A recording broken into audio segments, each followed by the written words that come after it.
Hi, I'm Hazel. It's Saturday today, which makes it time to sit down and catch up on the WoW news of the week, what I've been up to, and answer some of your questions. This week, Dragonflight Alpha began, which means the fire hose of news influx, previously dry and dusty, has engaged. We've got a lot of news now. I am in alpha and I've had a few days to play with it. In this video, I want to take the time to round up kind of my biggest takeaways, highlights, first impressions of the alpha so far from the past week, and then do my best to make sure that each individual topic gets its own video that makes it to YouTube as the weeks continue. So, on alpha, Evokers, now playable. Drakthir, also playable. They're functionally the same thing. Drakthir the race, Evoker the class, but they are mutually exclusive. They feel insanely cool. It's not fair. It's not fair to the other classes. The customization is unreal. It took me fully an hour to customize my first one. I have customized a couple more since then. They all end up looking different, and it makes me want this sort of level of options for the other races. In an interview that came out this week, Ian did say that is a direction that the team wants to move towards. That's something that they're open to continuing to add and do. And obviously they can't like overhaul all of them all at once, but more customization is something that's a pretty easy win for them. It's something that they kind of always want to do when they have time for it. So hopefully eventually other races get more love to get.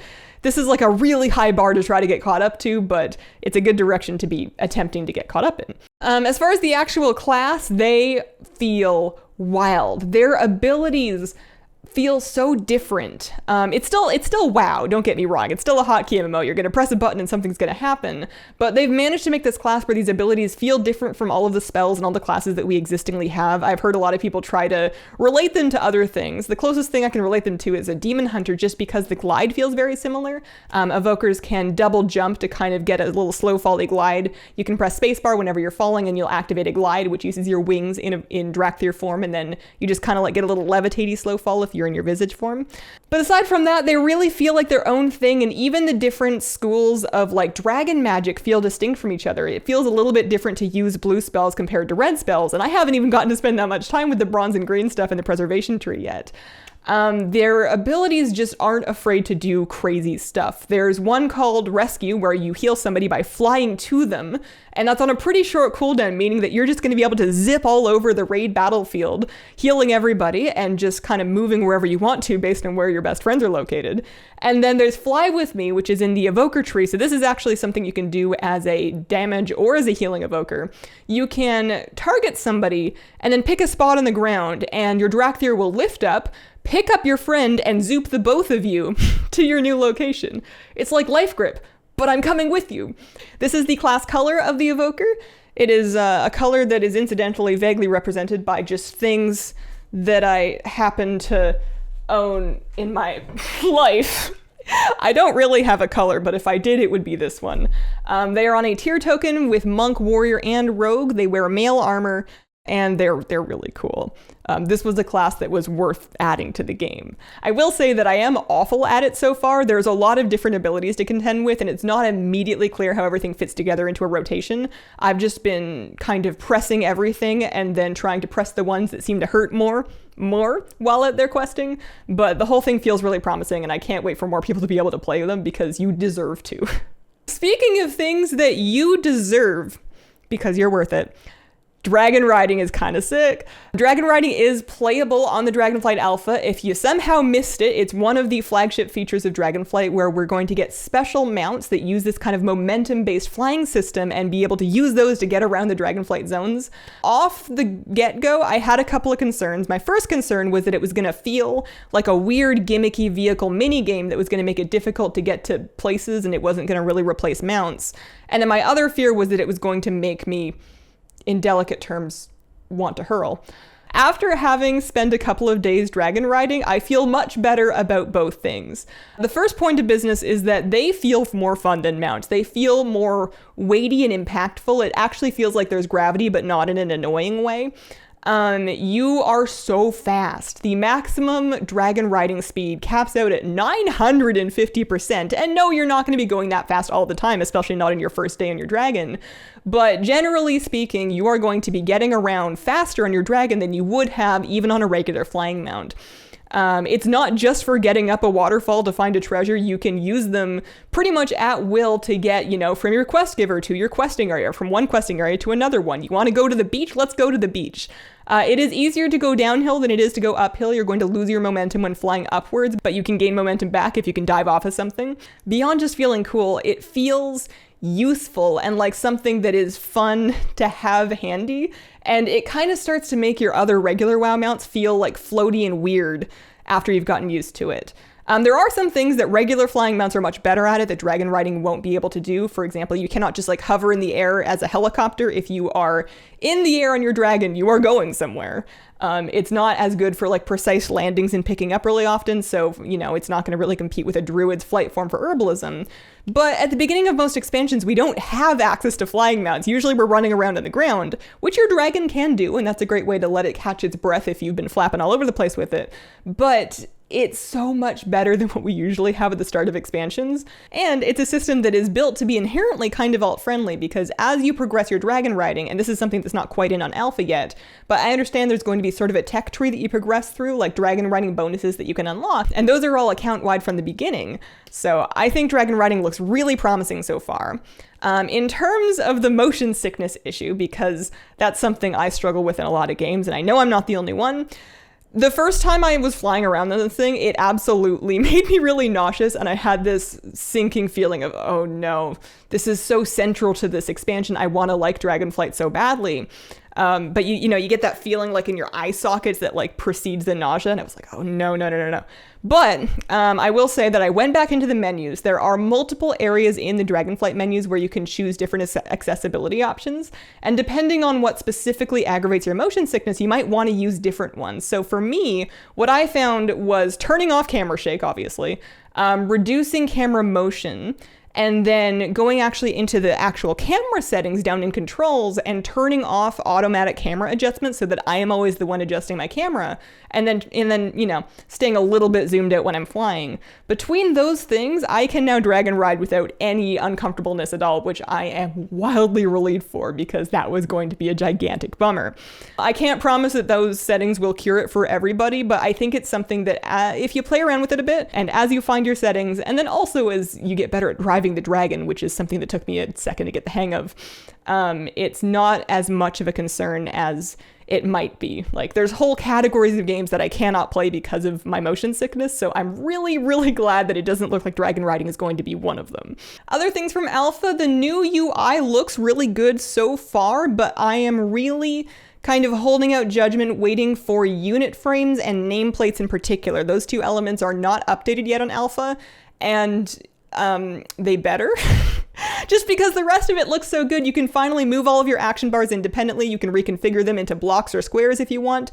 You can move them anywhere you want. And based on the Dragonflight announcement interviews we got a couple months back, it seems like the intent is to allow you to move any of your elements pretty much wherever you would like to have them. And currently action bars are the only ones that are working. The edit mode seems to be a gigantic work in progress. So I am very hopeful that they do something with nameplates and with unit frames, because they look a million years old compared to the rest of the new Dragonflight UI, but I'm sure that's coming. It's just the very first build of alpha that we've gotten to see. We also got to see that there is a 5th bag slot in the Dragonflight Alpha, and it is not for just any bag. It is for a new type of bag called a reagent bag. These are new bags that can hold basically profession goods. So anything you could put in your reagent bank, your materials, your springs and your doodads and your herbs and your oils and dusts and whatever, all of that stuff can now go into this new bag. Don't get too excited. The reason why they're doing it is because there are so many items for professions, and they're in 3 qualities at least each. And different qualities don't stack. If you grab an herb, and then you grab a silver quality herb, and then you grab a gold quality herb, or, like the little icons that they announced, none of those are going to stack with each other. So yes, they're giving us a new bag. Yes, they're going to be pretty big. Tailoring had 34 and 36 slot regent bag recipes data mined, but you're going to need them. It's not just extra bags for your regular stuff. You are going to need these, but it should help a little bit. Other headlines from this week, we found out through Dragonflight interviews that group loot is coming back for raids. Ian said that we are going to be able to roll for things, pass on things, trade items in raids if we would like to, but that they're not planning on changing loot systems for dungeons or for like randomly queued content. So that sounds good to me. I'm all on board with that. I know that personal loot in raids was a big sticking point for many groups, so I'm hoping that that makes a lot of raiding guilds feel better about loot allocation going into Dragonflight. Other things that they said in interviews, they're confident that they can make their release window, which, I mean, I'll believe it when I see it, but that sounds good. They say that Dragonflight has been in development since even before Shadowlands shipped, so I guess they've been working on it for a long time. Alpha's in kind of this weird thing where they're not showing us very much content yet, but they've said that they're going to kind of hammer through new builds pretty quickly and like really focus people at specific areas, like Azure Span for this week and then something else next week and the week following, etc. And if they can keep up with that new build every week with like big new areas to be tested, then maybe they really can do it. We'll see. And then in Live WoW, they dropped a new 6-month sub mount. It looks like this.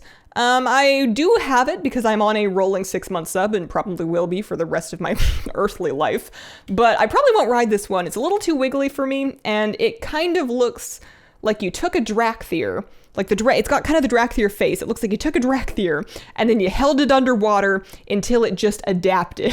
It's very pretty, but it weirds me out just because I've come to think of this type of face as belonging on a character that can stand up and have arms and legs, and now that it's a noodle, I'm confused. So that mount's available. They also put it on the shop in case you want the mount, but you don't want the 6-month sub.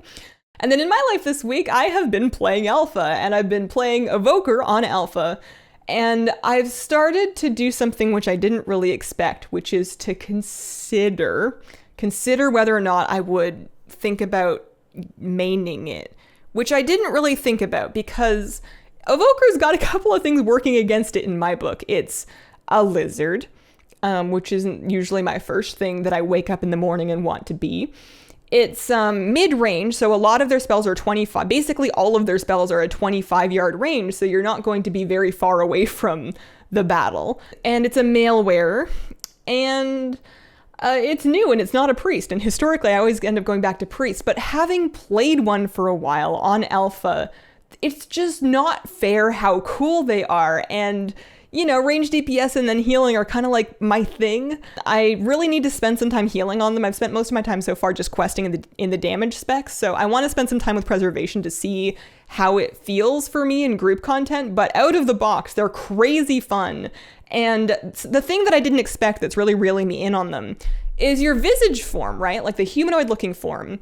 It's gorgeous. You know, there was never any arguments about that. We always knew those were going to be magnificent, but it's something that you actually spend a lot more time in compared to a Worgen spending time in the Worgen's human form. Your visage form is something that's going to kind of automatically activate a lot of the times as you leave combat, and then you automatically pop back into your dragon form when you're doing dragon breaths and stuff. There are a couple of abilities you can do in your visage form in combat, but generally speaking, not very many. You're mostly going to fight things as a big scaly. You know, you mount up on your Dragonriding mount and you're in your humanoid form, you know. There's a lot of things that you do that make you humanoid, and when you're in your humanoid form, you increase the out-of-combat health regen for yourself and for your group mates. So it's a form that you spend more time into, and it feels like it's just as much your character, as opposed to the Worgen one always felt like your human form was kind of like fan art of your character. Like, it's a cool form, but it's pretty much just for like idling in the city. And this one feels like it's going to be used a lot more. So I felt more connected to it.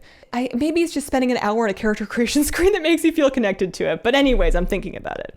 I've also been keeping busy trying to make content to make sure that my coverage of the Dragonflight Alpha makes it to YouTube and doesn't just live and die on stream. I am streaming Alpha, but I want to make sure that I cover different topics and make sure those make it to YouTube, because I know not everybody wants to watch stream.